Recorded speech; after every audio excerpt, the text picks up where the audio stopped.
Thank you. So good evening, everybody. My name is Vanessa Aguayo, and I'm with the Fairfax County Department of Transportation. I am the project manager for the Richmond Highway BRT project, and we're very excited to have you here tonight and talk a little bit about the right-of-way process and give you a general project update on where we are. Before we begin to review, we wanted to go over some guidelines so everyone can participate and get the most of the session. And as you heard, we are recording this meeting. So if anyone wants to go back and kind of look what was discussed, the recording will be available fairly soon after the meeting.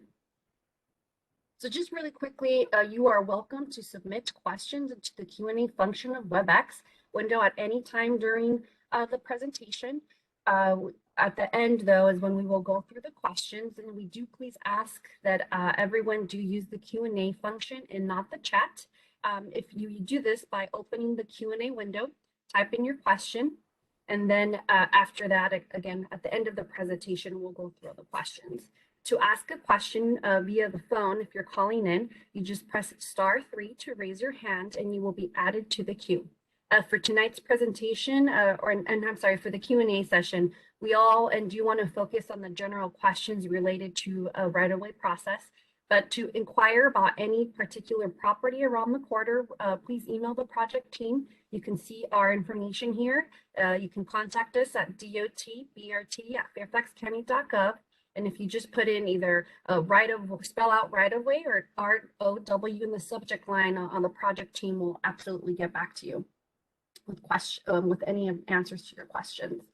And so now I'd like to welcome Mount Vernon District Supervisor Dan Stork to open the meeting with some brief remarks. Supervisor Stork.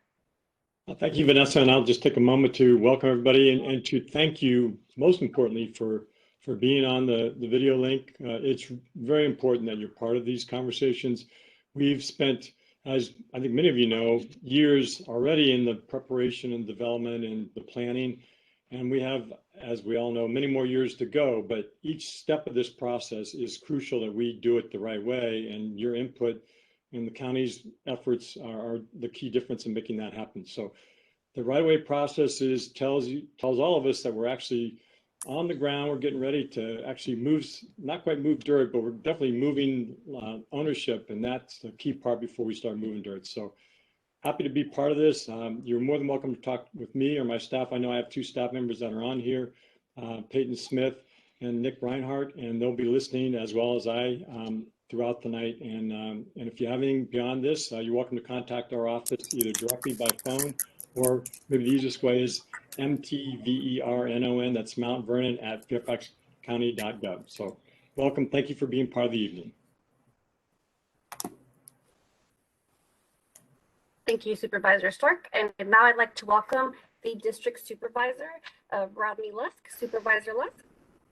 Yeah, thank you very much, Vanessa. I am also delighted to be here and excited that we're continuing to make very significant process and progress on this development for the BRT. So I think this is important that we hear and share information with you, and also hear your questions, hear your concerns, and make sure that everyone is up to speed with regard to the project. So delighted that you are here, and look forward to continuing this conversation. And I'll say, if you want to reach out to my office, probably the easiest way is also by email. So that's at leadist@fairfaxcounty.gov. And I have one of my staff people here, Aaron Campbell. So certainly feel free if you want to reach out to him if there are any questions, as well as myself. So glad you're here, and I look forward to hearing the presentation. And back to you, Vincent. Thank you, Supervisor Lusk. I'd also like to welcome our director. Here's Tom Bishadney, who's the director of the Fairfax County Department of Transportation. Tom? Thank you, Vanessa, and welcome to everybody this evening. Thank you for taking the time to spend with us this evening. The right-of-way process is a very important part of this project. It's what we need to go through to acquire the property to construct the project. So, and we do realize that it will affect a number of properties along the corridor. So it is important to spend some time with you to kind of explain that process, how it will work, answer your questions. And as Vanessa said earlier, if you have particular questions about your piece of property, We're happy to talk with you about that individually because each of the situations for each of the property owners is going to be unique. And so we're going to treat that as such. And it's easier to work on those individually with you than to do that in a group setting. So Vanessa, I'm going to turn it back to you. Thanks again for everybody participating tonight, and we'll be here to answer your questions throughout. Thanks, Tom. All right. Okay, so you can see here, it is a short agenda. We want to talk to everybody and give, again, a general project update where we are with the whole project as a whole, but really the focus tonight is to focus on the right-of-way process and acquisition. So reminder, I'm Vanessa Guayo here with the Fairfax County Department of Transportation, but I do have a second presenter here, and that is John Honick. John, you want to say a couple words? I'm glad that. Good afternoon, everybody, and I'm hoping that I can enlighten everybody on some of the right-of-way process. Thank you. All right, well, let's get started. So first up, just a little bit of a background. Hopefully by this isn't anything new, but for anybody new that we do have to the right here, you see the project map, the overall project. The purpose of the project is to provide high quality, reliable transit option along Route 1. You can see the limits here of the project are from Huntington Metro Rail Station to Fort Belvoir. This does include a total of 9 stations that will be serving the central community business centers of the corridor. And I'd also like to point your attention to, we are working very closely. There's another project, the VDOT Corridor Improvements Project. You can see here outlined in black here all over the blue line here. And we do have their website here. I think you can click on it and go directly to the website for any more information that anyone may want or need on that project. Let's talk a little bit about the design process. We did get a design endorsement from the board for the BRT typical section. That was on July 27th, 2021. As part of that, the staff was also directed to do additional turn lane analysis to look for opportunities to reduce those single left or right turn lanes that we found throughout the quarter. We're working on that now, and we do anticipate to bring results back to the community in early next year. So we'll have a community conversation, do a meeting like this, bring you the results, ultimately going back to the BRT Executive Committee for final recommendations and next steps. A next major milestone for design is 60%, which we are expected to accomplish in spring of 2022. And what specifically does that include? Well, roadway and intersection refinements, and specifically for those to reduce property impacts, pedestrian safety improvements. We're still looking at stormwater management, landscaping. We're working on stations and structures, looking now at construction phasing, refining those temporary construction easements, and working with the utility companies on utility easements. We did want to note that we do have a change to the design speed and posted speed. So what that means is VDOT has approved changing the design and posted speed of Richmond Highway from 45 to 35 as part of our BRT project. And I do want to note out something a little different here. Separately, there is a speed study underway by VDOT, and that will determine if the posted speed can be changed before the construction of the BRT and VDOT projects. So again, when our project is fully construction and we are looking at design, that is now going to be designed to the 35. A separate study is underway for the VDOT project. I'm sorry, that VDOT is hosting or continuing, so that we could possibly look at changing that posted speed limit sooner, hopefully at the end of next year sometime.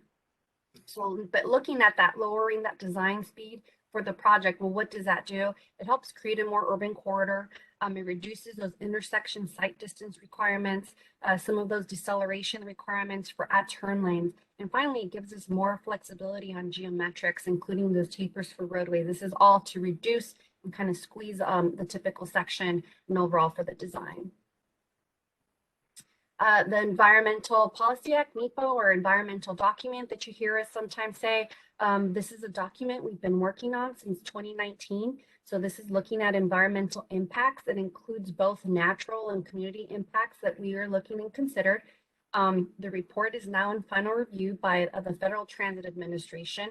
And we do expect to have a final signature probably closer to winter 2021 this time frame. Except under limited conditions, the right-of-way acquisition process may not begin until that NEPA process is complete. So as you can see, we are very close to getting that NEPA or that environmental document completed, which will again authorizes to start right away. Another reason why we want to hold this meeting today to talk to you a little bit more about that process. Here's just a high look at our schedule. You can see that obviously before right-of-way acquisition must be complete before roadway construction can start. But I think, and we've talked about this before, one of the things we are anticipating is that you can see the first active construction. That'll start with utility relocations in late 2023. So you can, let me just point that out right here. But we're still looking to have the BRT up and running in the open in 2030. Okay, so that's our general project update for tonight. And now I'm going to hand over the reins to John Honig to go through the right-of-way process. Okay. Thank you. Can you go to the next screen?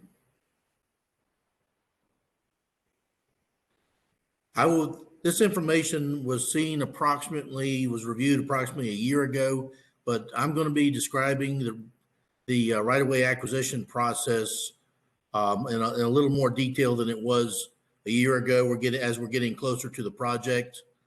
In order to build a project, the county will need property to acquire land rights. It's also known as right-of-way. The county is required by a number of jurisdictions, including the Constitution, to pay just compensation to the property owners that are affected. Private property rights are protected by state and federal laws, and the county abides by all the regulations plus additional county procedures. We are expecting, as you just heard, about the NEPA, the environmental document from Vanessa. We are expecting that process to be finished by the end of this year, and we hope to start spring of 22 with our right-of-way acquisition. Incidentally, VDOT started approximately a year ago at Sherwood Hall in spring of 2021. There's some legal requirements for right-of-way acquisition outlined and this basically gives a list of the different federal and state and county regs that also regulate the Uniform Relocation Assistance and Real Property Acquisition Policies of 1970 as amended. This is known in the industry as the Uniform Act. Nobody gives the full description of it. It's known as the Uniform Act. The VDOT right-of-way manual of instructions, the Federal Transit Administration, the FTA, Circular 5010.1E, award management requirements, the Code of Federal Regulations, 49 CFR Part 24.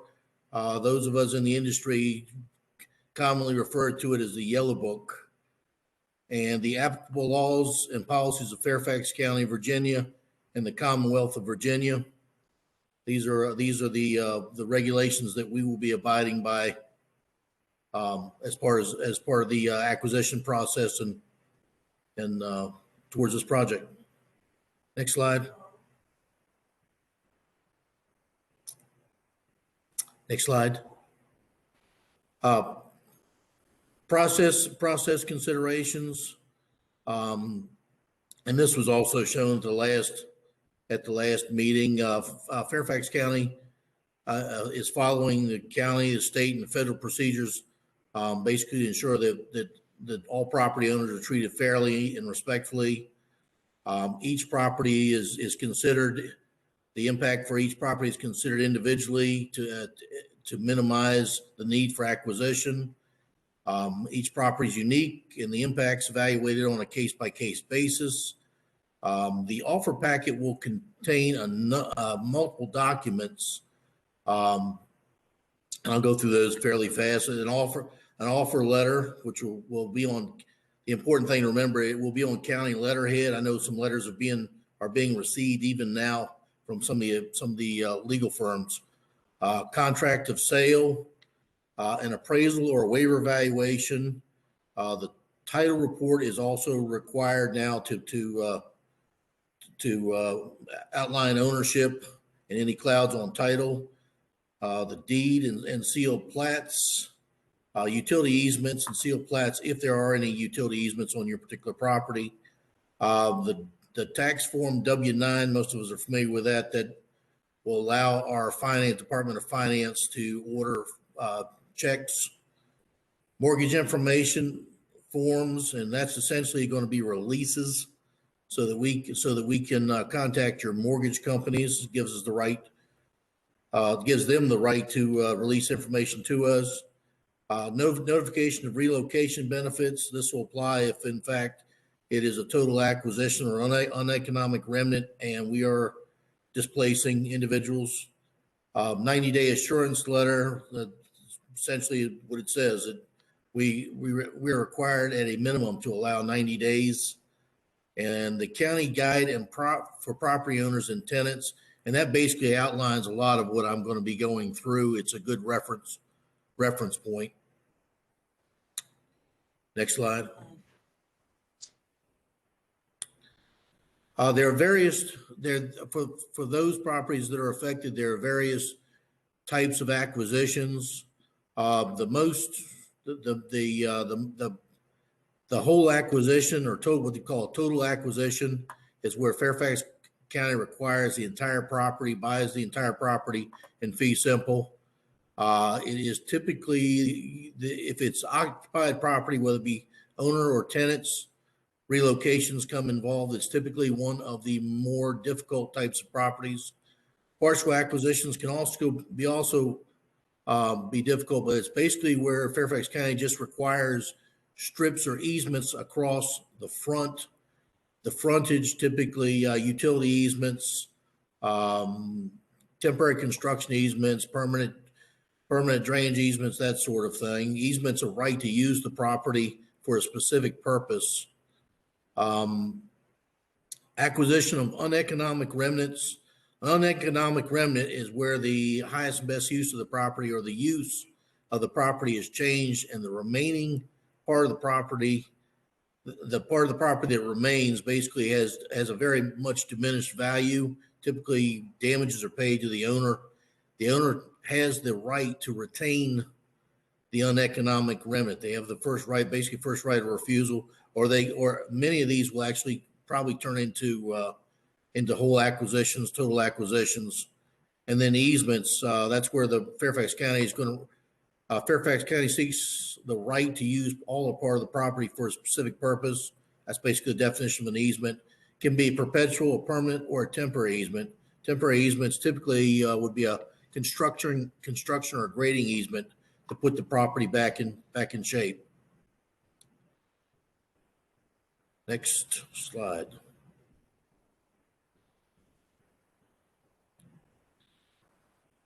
This is a summary of where we are at this point.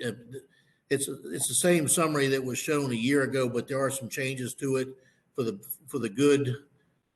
There are 209 properties that are affected at this point with this project. Essentially, 68 properties are whole acquisitions. You can see the breakdown: 15 and 18 uneconomic remnants, which will probably turn mostly into whole acquisitions. There's 141 partial acquisitions. A year ago, the number of affected properties was 225. Through design refinements, it's been reduced to 209. We expect this number will continue to change as the plans are further developed. Next slide.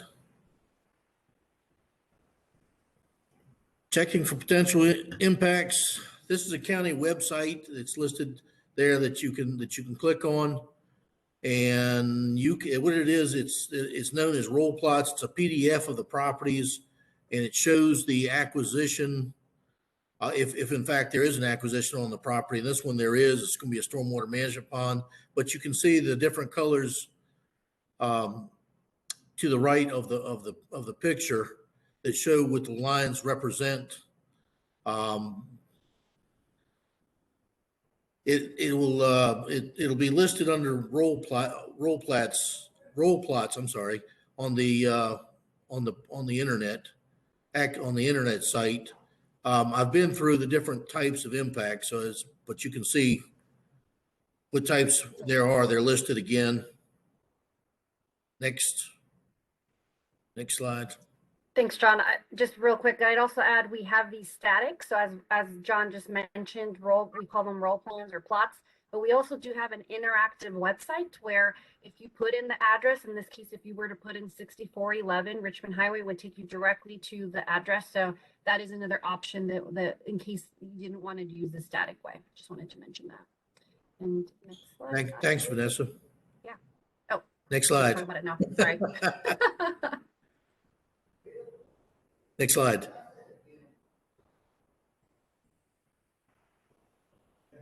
No, prior slide, one before that. Skipped one. This is the interactive Website. As Vanessa was just explaining to you, this is the interactive maps where you can put your address in and pull up a specific location. This works on GIS, very clear, very easy to manipulate. There's also, if you notice to the right, there's a website where if you have specific questions, right-of-way questions specifically, you can go in and list your question. If you put ROW or right-of-way in it, it'll help direct your question and you'll get a response as quickly as possible. Next slide. This is the anticipated acquisition schedule. You see over to the left side of this, you see NEPA approval.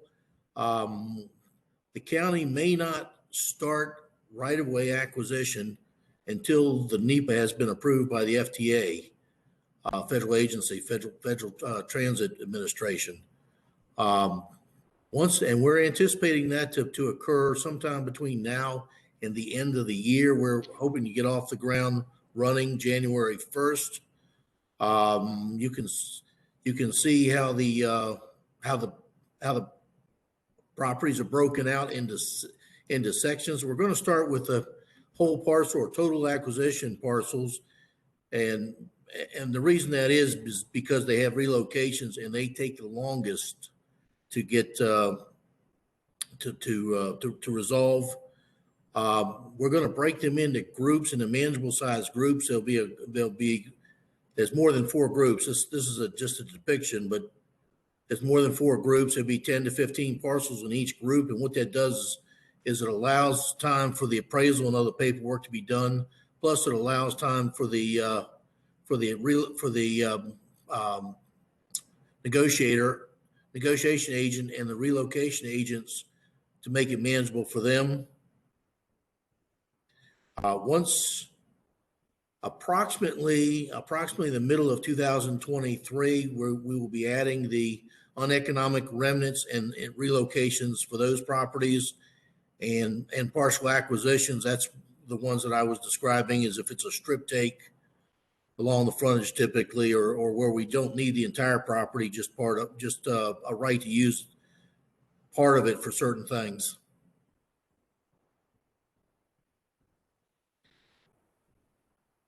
The total right of way is anticipated to be finished in 2026. The construction time frame is 2030.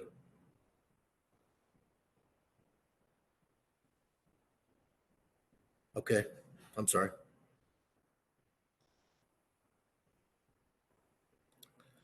Understand the acquisition and relocation process. Part of what we're doing now tonight is public information meetings and events. It's basically keeping the public and the supervisors up to date on the latest details of this project. There's a project website where we keep it updated as well. Frequently answered questions are listed there and their answers. essentially what we call Q&A in the industry. Latest design drawings and interactive maps, and I just showed you that a few minutes ago, and contact information. It'll have all the contact information in case you need to get in touch with somebody specifically to ask a question. County property acquisition, the county property acquisition process, which includes relocations, communications with property owners, tenants, and their representatives, including individuals. We will be, after the NEPA is approved and letters are sent, we'll be able to discuss more about the individual properties. Until then, we can discuss it on a one-on-one basis. And again, there's the website that I pointed out a couple slides ago, where you can actually send your specific questions in. Valuation, until the NEPA is approved, we're not permitted to discuss valuations. Next slide. This is the steps in the whole acquisition process. I think this has been seen before as well. The different aspects of it. The title report, the first aspect of this will be the title reports. This process is already underway. We've received a number of title reports. This is actually permitted under the FTA guidelines. Basically identifies landowner, easements, encumbrances, claims against the property, and lets us know what's necessary to clear the right of way for the county. Once the NEPA is approved, and like I said, it's supposed to be around January 1st, we will be in the process of appraising the property. Appraisal inspection letters will be sent out to the property owners. At that same point, for those properties that have relocation, the relocation agents will accompany the appraisers out on the property to gather information for the relocation benefits. Once the appraisal is returned and reviewed and approved, an offer is prepared. Then it goes into the negotiations aspect. The negotiator will be sending out the offers. There's a 90-day assurance letter also that will be sent if relocation is required. At minimum in the industry, 30 days, but there's plenty of time to negotiate these properties. You've seen the schedule. Once an amicable agreement is reached between the property owner and the county, it'll go to a settlement. The property will be taken over by the county for management, and the county will manage any tenants that are remaining until they're relocated. Once the tenants are relocated, if that be the case, then the property will be raised and the property will be maintained by the county. For those property owners or properties that for whatever reason can't reach an amicable settlement, the eminent domain process will have to be used, and that's essentially a legal document will be recorded with the clerk of the court, and the judge and the courts will determine just compensation. This doesn't always happen because of a disagreement in the amount. Sometimes there are title issues. A lot of times, what we call friendly condemnation, where the property owner and the county agree. However, we can't get clear title, and the only way to clear it is to go through this legal process. Next slide. The relocation process is similar. I've been through some of this, and this slide has been shown before. The property owners, if there's tenants or there's owner occupied property, whether it be a business or residential, the property owner will receive notification. There'll be a pre-acquisition report interviews, and typically that's what I described earlier. The relocation agent will go out with the appraiser, will ask a number of questions, try to determine who's in the property and what items will need to be relocated. This information will be used to put together the notice of the relocation, the notice of eligibility, of relocation eligibility. At the time that the negotiations start, the relocations will also, for those properties that have relocations, the relocations will also start. The two are at the same time. The notice of relocation eligibility will spell out exactly what benefits are available to the tenants, whether it be owner or rental. There'll be the relocation agent will provide details and will also provide a 90-day assurance letter. Once the tenant or the property owner is relocated and the property is vacated, as I noted before, the property will be, the structures will be razed, will be demolished, and the property maintenance will be taken over by the county to keep it sightly. Next slide.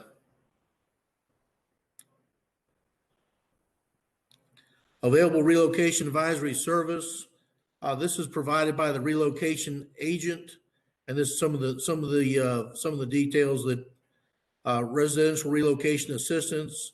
Some things that are included are the moving cost expenses, replacement housing supplement, assistance locating replacement housing, rental assistance for displaced owner, occupants, or tenants, up to 42 months of rental assistance for higher rents. If it's going to cost you more for rent, the county will be paying up to 42 months. It's my understanding also that rental assistance may be used for the purchase of a home as well. Business and nonprofit organizations are eligible for moving expenses, replacement property supplement, and reestablishment expenses to reestablish the business. You can see the last comment on there as well. That's all right. It's just that the guide gives a pretty thorough description of what I just said.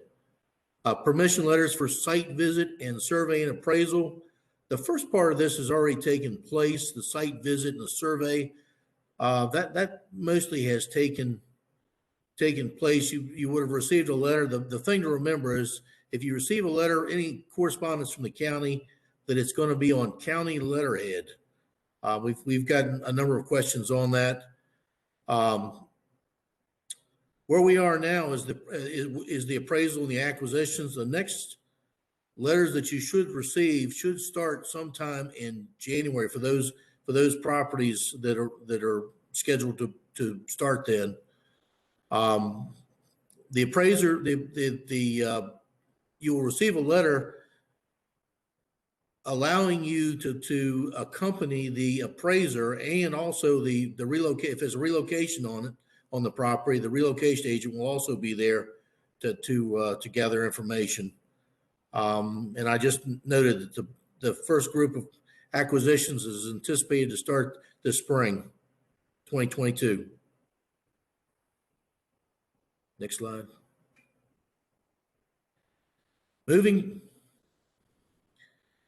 Moving forward, the county will continue to work with VDOT to streamline acquisition and relocation along the entire Richmond highway corridor. And the county will update the project and right-of-way related information on the project website and social media. And that's essentially where we are now is updating the information, making sure that everybody is aware of what they can expect with the project and where they can go if they have questions. Visit the right-of-way website for more information. You see the website listed below. We will Please ask questions. We want to make this process as transparent and helpful as possible. If you have questions.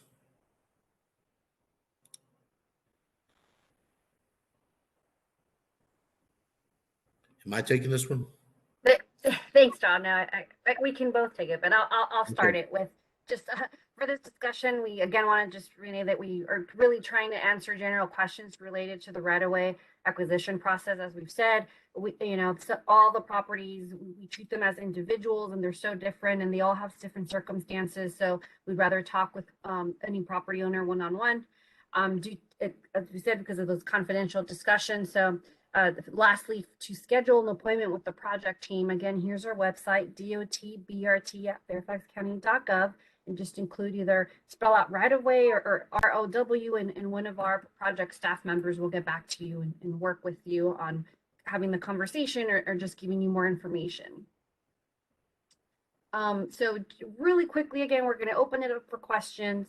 But before we do that, I did want to put in a plug that we are going to do this meeting in Spanish in the future, where we're going to be working with some of our community liaisons. So if anyone knows of anyone who's interested, please email us. We'll also get the word out when that time comes. I'm expecting it'll be in the next month and a half, definitely before the end of the year. So I did want to note that, and I'm going to really quickly just say it in Spanish in case we have any Spanish speakers on the line. Hola, buenas noches. Nomás les queríamos decir que vamos a tener esta presentación de derechos de adquisición en español en el futuro. Vamos a hacerlo como en un mes y medio. Estamos ahorita trabajando con representantes de la comunidad para poder hacer esa junta para que todos puedan también tener esta información y darles tiempo para que hagan sus preguntas.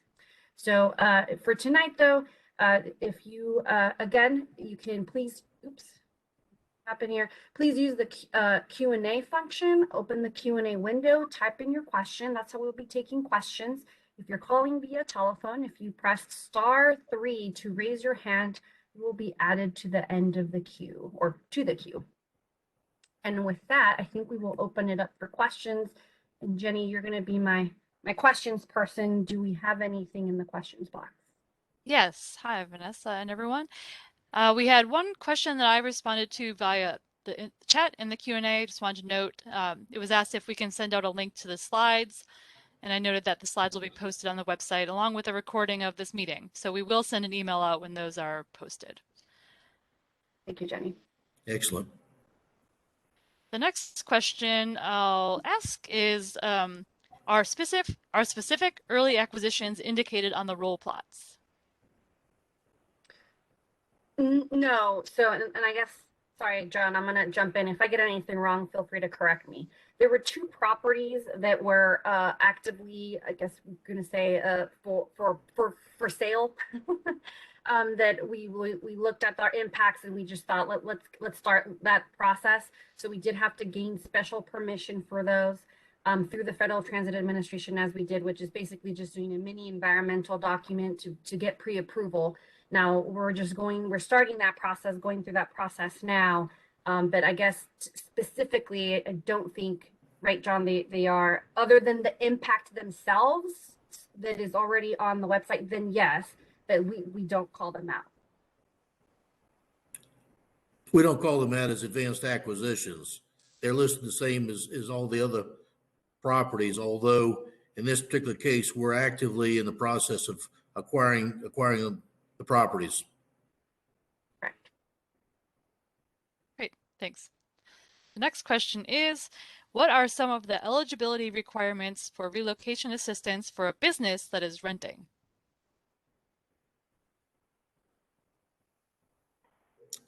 You know, I'm going to defer this question to Clyde if he's on.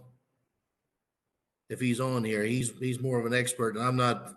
Yes, I'm on. Sorry. The only requirements there would be for a business is there's a time length for having to have been on the property prior to the acquisition beginning. I don't have that exact time period right now, but I believe it's 6 to 9 months. You have to be on the property before we start acquisition. So if you're a business and you're already there now, chances are you're going to meet that requirement. There are a couple other legal requirements, like that we have to have a copy of the lease. You have to be legally running a legal business on the property. So whenever the property start acquisition, the relocation agent's going to speak with the property owner first and the tenant second, and then we'll run through all those requirements in more detail. Thank you, Doug. Thanks. The next question is there a listing by address of the 209 properties that are impacted? I've looked at the map, but want to make sure we are on the same page.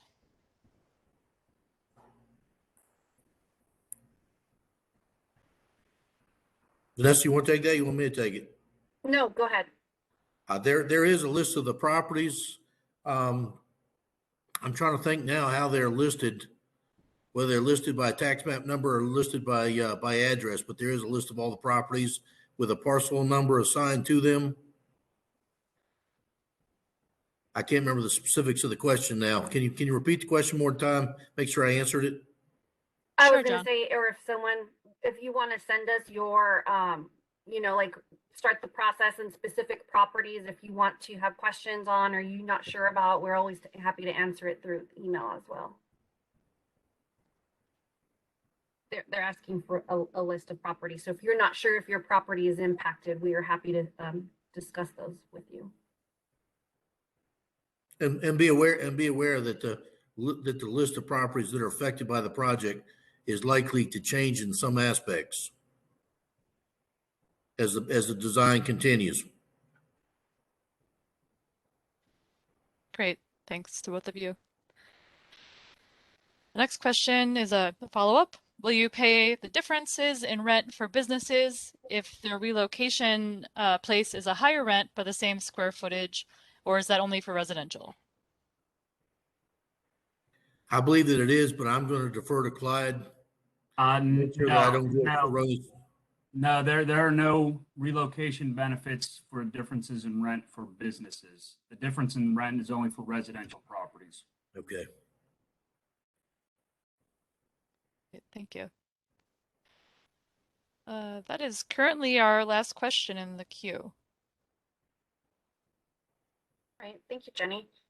Well, I guess real quickly, we want to again tell everybody if you have any specific property questions that you can email us at dotbrt@fairfaxcounty.gov and just include right of way or spell out right of way or ROW. It's just so we can get the appropriate staff back to you. We also take comments or questions via mail, and so your address is here at Fairfax County Department of Transportation, Richmond Highway BRT Project Manager, and we'll also go through any of that information and get you the appropriate staff.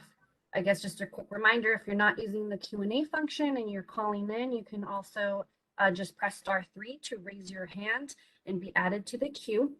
And again, I wanted to mention that we are going to do this entire presentation and have a Q&A for a Spanish audience in the future. And as soon as we figure out a date and time, we will let everyone know and post that on our website and also send some flyers. So really quickly, I'm going to do that in Spanish. Vamos a hacer esta presentación para esos interesados de los derechos de adquisición en el próximo mes. So, si alguien quiere más información, vamos a hacer eso y vamos a tener la información en el sitio web y también platicar con los supervisors para que nos puedan hacer el favor de dar esa información. Jenny, while I spoke, did we get anything new? There was briefly a hand raised, but I believe it was put back down. So if you intended to raise your hand, please, try that again. Otherwise, no, there's no additional Q&A. Alrighty. Well, as Jenny mentioned, this presentation and this recording, and actually we are in the process of getting Spanish slides that'll be ready on the website probably around the same time frame, at least, that we can get everything publicized. So I think in the next couple of days. Reminder, here's our email, drbrt@fairfaxcounty.gov. I also want to put in our plug for our constant contacts list. If you go to our website here in orange at fairfaxcounty.gov/transportation, put in the keywords Richmond Highway BRT, you can sign up directly for our email list. And though that is really the best way to be appraised of any of the upcoming meetings we have, events, or changes in our websites. it really gives you, you'll be the first to know when we have those type of events. There was an additional question that came up. The question was, how will FFC, Fairfax County, I assume, mitigate the impact to traffic on Lee Highway during construction? Ron Lilly did ask for clarification if the asker meant Richmond Highway, but I don't think we got a response on that. Well, let's just assume it was Richmond Highway, and that's a good question. We have to keep certain number of lanes open, and so I guess one is we will have a very robust communications. One is when we're working in the areas, where we're working in the areas. Sometimes we call them pardon our dust meetings when we kick these off, that we are planning ahead of that. So again, the Richmond Highway will never be closed completely, but to your point, there will be certain changes, and so that's how we will manage that in the future. Hey, Vanessa. Yes, Tom. I think we should also point out that during rush hour, we will strive to maintain the same number of lanes that exist today during the construction project. So we will be putting traffic mitigation measures in place to ensure that traffic continues to move during construction. Thank you. Absolutely. We do have an additional question. The interactive map and roll maps differ. Which one is most current? They both are the same, and we're fixing this problem out. If they look a little different, it's because some of the layers were accidentally turned off as the base when you open the interactive map. So if you there's 3 little boxes at the top upper right hand corner. The second little button is the layers. So we will fix that in the next couple of days. But there's a couple of, and I can't remember which layers, but there's a couple of layers that are turned off. We were made aware of that late last week, so we apologize, and we'll get that fixed. All right, thanks, Vanessa. Again, I think we are out of questions in the Q&A, and I don't see any hands raised. Well, thank you, Jenny. And so one more time, just for everyone, you can email us at dotbrt@fairfaxcounty.gov, include right-of-way or just ROW, and we'll get you the appropriate staff. The website is at the top here in orange. You can always get on, that has the latest and greatest information. And of course, absolutely, we accept comments via just sending them to us directly at our address here at the bottom, Fairfax County Department of Transportation, Richmond Highway BRT, 4050 Legato Road, Fairfax. I'm sorry, there was an additional hand that came up and it went down again. I'm sorry, Mr. Tran, if you want to try one more time, that'd be great. Let's just hit *3 one more time.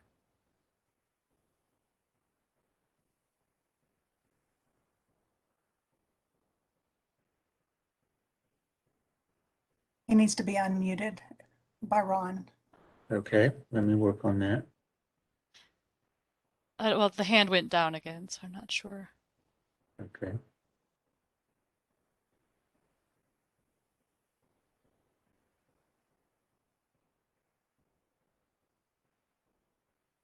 Well, perhaps we can reach out to him. Yes, absolutely. So Mr. Tranfer, specifically, if you want to just email us at dotbrt@fairfaxcounty.gov, we will happy to give you a call back or email you back with any of the information you may need. Okay, well, if there's no more questions. Oh, okay. I guess, can you hear me now? Yes.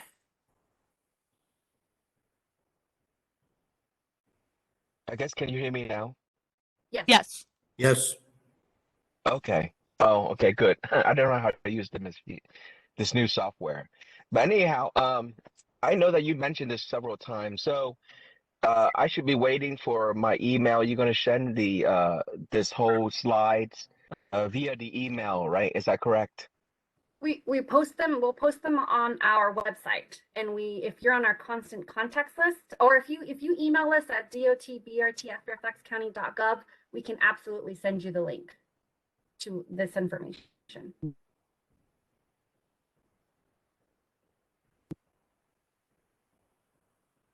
Typically, we have the recordings posted within a day or so. So it's pretty fast and if for whatever reason So you don't see a basically go to the notice, website then, you're right. correct. But we're happy to send you the link if you email us or just put in your email in the chat box. We can get you the link. Okay.